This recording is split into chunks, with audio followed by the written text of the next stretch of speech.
This is going to be excited. Salut tout le monde, c'est Isofy, je vous fais pas toute cette vidéo en anglais, mais cette vidéo est sur ce thème-là. C'est-à-dire que dans cette vidéo, je vais vous présenter 5 jeux, oui, encore un petit top, j'aime beaucoup faire ça, 5 jeux qui soit n'existent pas du tout en français, soit dans les extensions n'existent pas en français, j'y reviendrai après, et donc 5 jeux qui finalement n'existent pas en français, et c'est bien dommage, et il y en a certains, franchement, on aurait bien aimé les avoir. On commence tout de suite par le premier jeu. Le premier jeu dont je vais parler, c'est un jeu dont j'ai déjà parlé sur cette chaîne, même si là je vais parler un petit peu plus justement des extensions de ce jeu, parce que ce jeu existe en français, mais pas ses extensions. Ce jeu-là, c'est Evil Eye Priest. Alors, ce jeu-là actuellement, enfin en tout cas Evil Eye Priest de base, vous le trouvez en ce moment dans beaucoup de Nose en France. Il a été déstocké dans des magasins, donc il se retrouve dans les Nose de France. Ça me fait vraiment très mal au cœur, mais en même temps ça me fait dire que peut-être des gens vont acheter ce jeu justement parce qu'il n'est absolument pas cher dans les magasins Nose. Le problème, c'est que le jeu de base est immensément tronqué. Alors, le jeu de base, Evil Eye Priest, est un jeu de pose d'ouvrier dans lequel vous avez une petite dimension tower defense pour protéger vos ressources. Le problème, c'est que le jeu de base ne propose pas plusieurs choses. Dans la boîte de base, vous n'avez que les monstres de base, c'est-à-dire les profonds et le Shoggoth si vous jouez avec la carte Cthulhu, enfin le plateau Cthulhu, qui sont des plateaux qui vont changer justement les règles un petit peu de la partie. Donc déjà, vous n'avez pas de monstres différents, c'est assez dommage. Et ces monstres sont dans ces extensions. Ensuite, vous n'avez pas d'investigateurs. Les investigateurs sont des variables lors des raids, donc lors des attaques qui vont peut-être vous faire perdre vos ressources, qui vont du coup vous embêter finalement pendant les raids. Alors, est-ce que c'est mal qu'ils soient pas là? Pas forcément, parce que c'est vrai que c'est une partie du jeu qui est un petit peu gênante parfois. Mais c'est aussi une partie du jeu qui manque et qui est du coup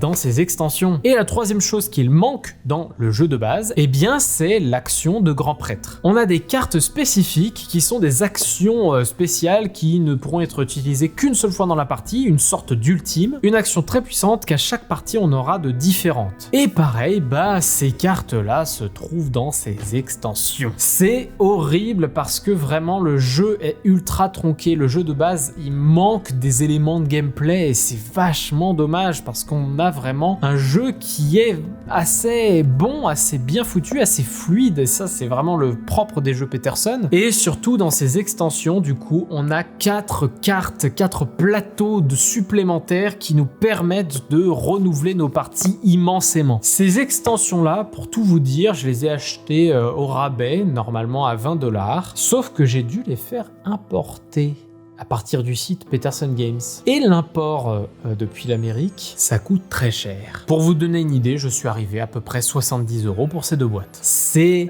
très rageant, mais c'est comme ça. J'aime le jeu, donc j'ai payé. Alors, ces extensions, effectivement, n'existent pas en France, mais si le jeu avait été bien vendu, eh bien, il y aurait eu ces extensions en France. Mais, grâce à notre cher Pete, on a pu avoir un petit pack dans un petit paquet comme ça, une petite boîte blanche, avec toutes les cartes monstres qu'il manque, avec toutes les cartes investigateurs, avec toutes les cartes grands prêtres qu'il manque, et vous pouvez avoir une grosse partie de l'expérience du jeu grâce à ce paquet-là qui se trouve dans le lien que je vous mets en description. Evil Eye Priest, c'est un jeu qui vaut le coup, c'est un jeu de pose d'ouvrier qui est vraiment très cool. Si vous le voulez vraiment, aller chez Nose. Il s'y trouve en ce moment à pas cher, justement parce que c'est dans un Nose. Si vous voulez tester l'expérience, le jeu est quand même très cool. Le jeu de base se joue bien, effectivement, si vous voulez avoir une vraie expérience, il vaut mieux acheter ce petit paquet avec le lien dans la description. Mais déjà, le jeu de base est cool. Donc vraiment, allez-y. Un jeu de pose d'ouvrier très fluide. Le jeu suivant dont je vais vous parler, un jeu qui n'existe pas en France, mais qui a quand même la possibilité d'être acheté, si je me souviens bien, j'espère bien. Il s'agit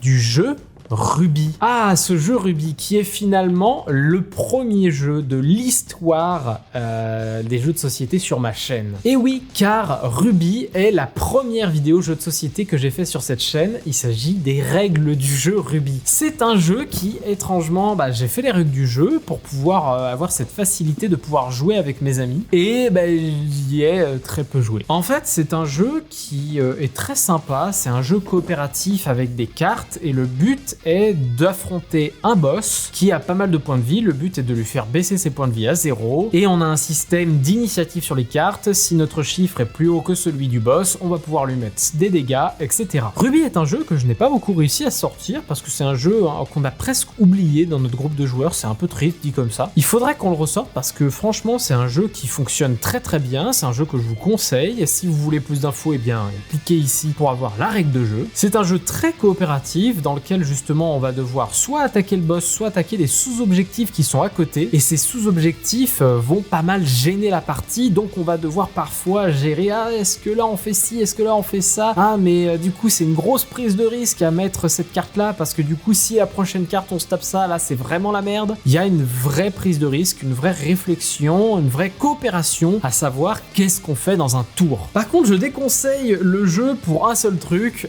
n'y jouez pas en dessous d'un certain nombre de joueurs. On a essayé d'y jouer à 2, c'est impossible. Alors peut-être que ceux qui ont peut-être un peu plus joué au jeu me diront l'inverse, mais moi je suis convaincu que le jeu est injouable à 2. C'est un jeu qui en plus en termes de graphisme est très sympa, les cartes sont cool, l'asymétrie entre les différents personnages sont est assez cool vraiment. On a un pouvoir entre chaque personnage qui peut être utilisé que à certains moments de la partie, il va vraiment falloir jauger à quand est-ce qu'on l'utilise. Et le jeu a quand même 3 boss différents, ce qui a l'air ridicule, mais c'est finalement les objectifs qui rendent la partie beaucoup plus variée. On a un système de campagne, on a un système d'évolution de cartes, bref, le jeu pour moi est assez cool, assez grisant et je le conseille grandement en vrai. Et en plus la série animée est trop cool, à côté de ça il y a la série japonaise de Ruby qui est sortie.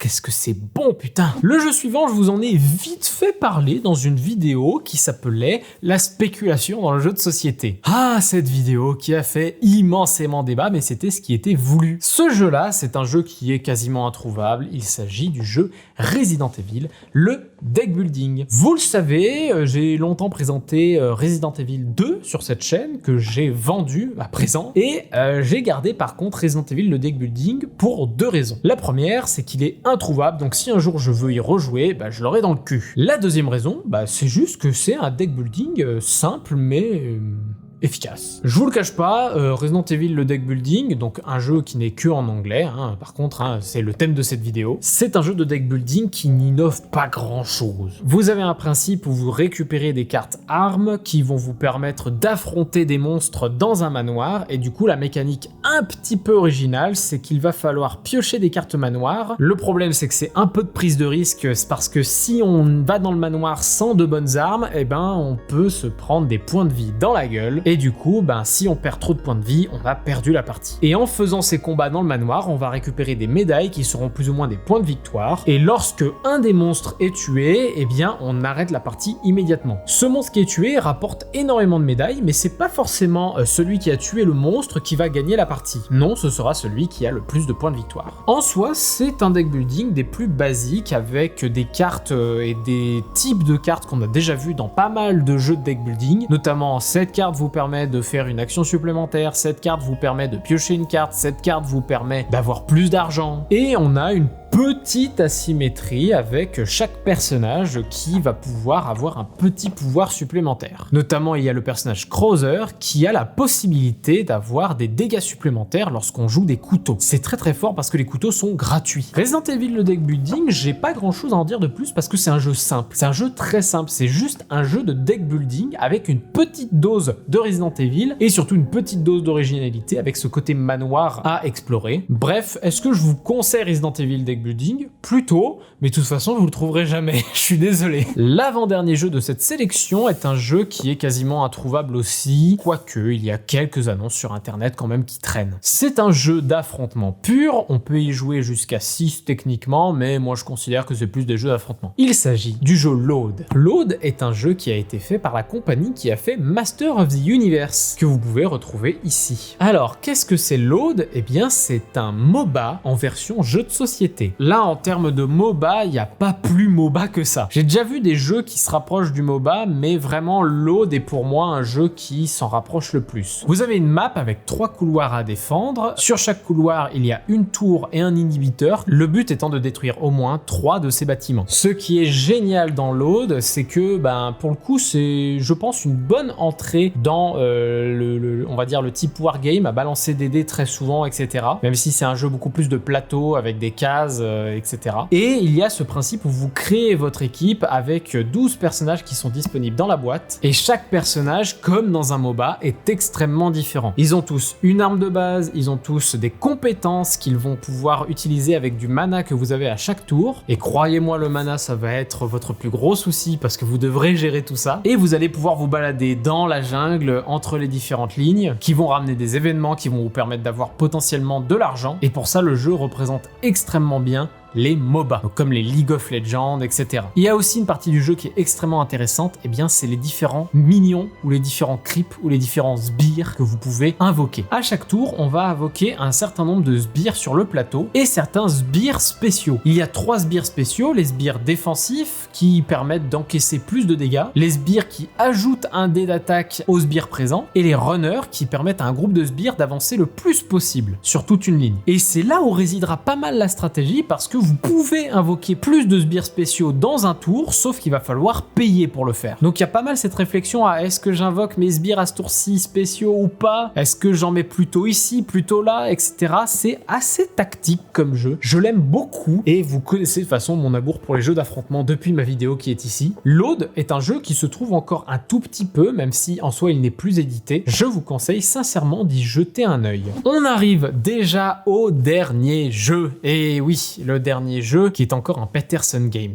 Je vous ai dit qu'il fallait que je fasse une vidéo sur la gamme Petersen Games. Malheureusement, j'attends encore des jeux qui pourraient potentiellement arriver pour pouvoir vous faire une présentation la plus large possible. En l'occurrence, je suis à la recherche d'un intégral Cthulhu Wars dans des prix relativement accessibles si possible. Ce dernier jeu est un jeu qui n'existe pas en France et c'est bien dommage. C'est 8-Bit Attack. Un jeu coopératif un petit peu à la manière de Planet Apocalypse, sauf que là, on est sur un jeu où on va faire de la gestion de dés, on va dire ça comme ça. Chaque joueur va jouer un personnage venant de tous les univers des jeux Petersen Games. Oui, c'est un jeu un petit peu mégalo. On a des personnages de Planet Apocalypse, on a des personnages de Gloranta, on a des personnages de plein de trucs comme ça. Et chaque personnage va avoir ses compétences un peu spécifiques. On va devoir choisir un combat, un niveau de combat de 1 à 7, sachant que 1 c'est très facile, 7 c'est très compliqué. Pour vous donner une idée, le niveau 1, on n'a que 2 monstres, alors que le niveau 7, on en a 10 milliards. Si on réussit un combat niveau 1, nous gagnerons une médaille, qui est plus ou moins un point d'expérience. Ces points d'expérience vont nous permettre d'acheter des potions ou de nous améliorer, etc.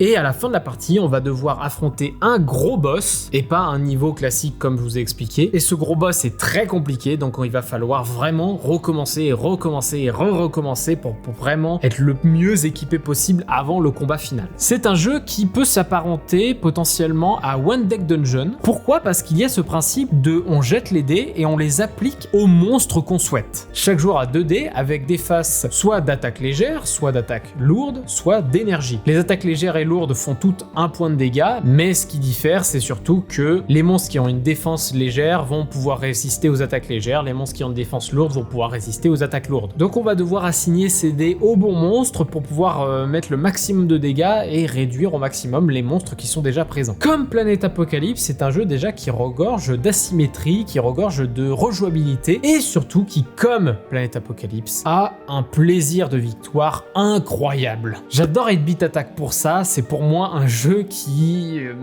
où on sent qu'on a mérité sa victoire. La variété des monstres est incroyable, il y a des paquets de monstres hyper épais et il y a une ribambelle d'extensions qui rajoutent notamment des boss, mais aussi des monstres et des personnages. Mais les boss, c'est très appréciable parce que dans la boîte de base, il n'y a qu'un seul boss qui est Cthulhu. Il est déjà bien assez dur comme ça, croyez-moi. 8-Bit Attack est un jeu qui n'existe pas en France et c'est bien dommage. Il reste peut-être quelques exemplaires qui traînent sur certains sites. C'est un jeu qui en soi est un petit peu injuste parfois à se dire oh là là, on tombe sur les monstres qu'il faut pas, etc. Mais c'est un jeu aussi où on jauge la prise de risque. Je vous ai dit qu'on peut choisir des niveaux de 1 à 7. Le premier combat, on peut choisir un niveau 7. Sauf qu'on est complètement con parce qu'on n'est pas équipé pour faire un niveau 7. Et justement, le but c'est de commencer par des petits niveaux pour ensuite aller dans des niveaux encore plus forts, et vu qu'on aura récupéré des médailles pour s'augmenter, eh bien on va pouvoir attaquer des niveaux supplémentaires, des niveaux beaucoup plus forts. Parce que quand on s'augmente notamment, on peut par exemple monter de niveau. En montant de niveau, on chope une compétence supplémentaire, une compétence passive et surtout un 3e dé de combat. Et 3 dés de combat, ça change la donne complètement. Il y a vraiment, comme dans Planète Apocalypse, une gestion de l'expérience, une gestion des points d'expérience à appliquer à certains joueurs pour que ce soit le plus optimal possible. Si vous avez l'occasion, achetez 8-Bit Attack. Je trouve sincèrement que ça fait partie de ces jeux coopératifs qui ont une mécanique qui marche très bien, qui est très fluide, qui est très engageante, qui donne envie en fait de toujours réessayer et d'essayer de gagner le plus possible d'expérience et d'affronter ce satané boss. Pour vous dire, eh bien, de toutes les parties qu'on a faites, on n'a battu qu'une seule fois le boss. Parce que c'est dur, c'est super dur, mais c'est faisable. Et c'est ça qui est bien. Donc vraiment, si par hasard vous tombez sur ce jeu, il est bien. Il est très bien. Merci tout le monde d'avoir regardé cette vidéo, j'espère qu'elle vous a plu, j'espère que vous avez découvert des jeux anglais grâce à moi. Évidemment, il y a la plupart des jeux qui sont difficiles à trouver que je vous ai présentés, mais j'espère vous faire une deuxième vidéo sur ce sujet, car il y a potentiellement d'autres jeux anglais que je vais recevoir. J'ai bien envie de savoir, vous, en commentaire, quels sont vos jeux qui n'existent pas en France, que vous trouvez très intéressants et que vous êtes un peu déçus qu'ils n'existent pas en France, justement. Et surtout, abonnez-vous pour pouvoir soutenir la chaîne, c'est très important. Je vous donne rendez-vous la prochaine fois, et puis d'ici là, moi je vous dis, salut!